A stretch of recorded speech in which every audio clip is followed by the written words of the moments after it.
اسلام میں بنیادی رکن جو ہے وہ ہے توحید، اور اسلام کا بنیادی رکن ہے کہ سارے انسانوں کا مالک، خالق، رب، رہبر ایک ہی ہے، وہ ہے اللہ سبحانہ و تعالیٰ، اور یہ عالمی بھائی چارے کے لیے فرض ہے۔ اس کے بنا عالمی بھائی چارہ ممکن ہی نہیں،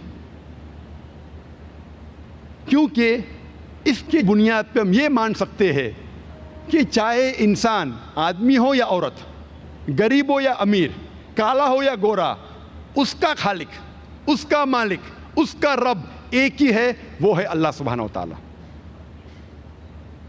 یہ اسلام کا سب سے اہم رکن ہے، اور اس کی بنیاد پر ہی عالمی بھائی چارہ ممکن ہے، ورنہ ممکن ہی نہیں۔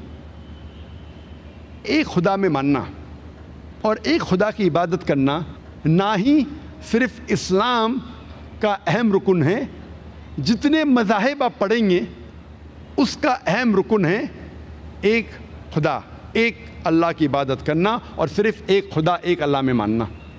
توحید سارے مذاہب کا رکن ہے، اور جب ہم پڑھتے ہیں آکسفورڈ ڈکشنری میں what is the meaning of religion, Religion, according to Oxford Dictionary, means a belief in a superhuman controlling power, a personal god or gods that deserve worship and obedience. مذہب کے معنی Oxford dictionary کے مطابق ہے کہ ایک یا انیک خدا میں ماننا جس کی آپ عبادت کرتے ہیں اور جس کا کہنا مانتے ہیں۔ آپ کو کوئی بھی مذہب کے بارے میں جاننا ہے تو فرض ہے کہ آپ اس مذہب کے خدا کو جانو۔ جب تک آپ اس مذہب کے خدا کو نہیں جانیں گے تب تک آپ اس مذہب کو جان ہی نہیں سکیں گے۔ آج ہم کوشش کریں گے دیگر مذاہب کو جاننے کے لیے، اور ان مذاہب میں خدا کے بارے میں کیا کہا گیا ہے۔ کوئی مذہب کو جاننے کے لیے مذہب کے ماننے والوں کو دیکھنا ضروری نہیں۔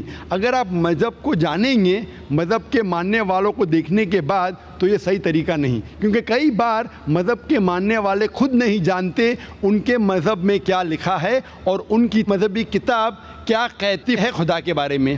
اسی لیے سب سے بہترین اور سب سے صحیح طریقہ یہ جاننے کے لیے کہ مذہب کیا ہے اور اس مذہب کے خدا کے بارے میں کیا لکھا ہے، وہ ہے اس مذہبی کتاب کی تحقیق کرو۔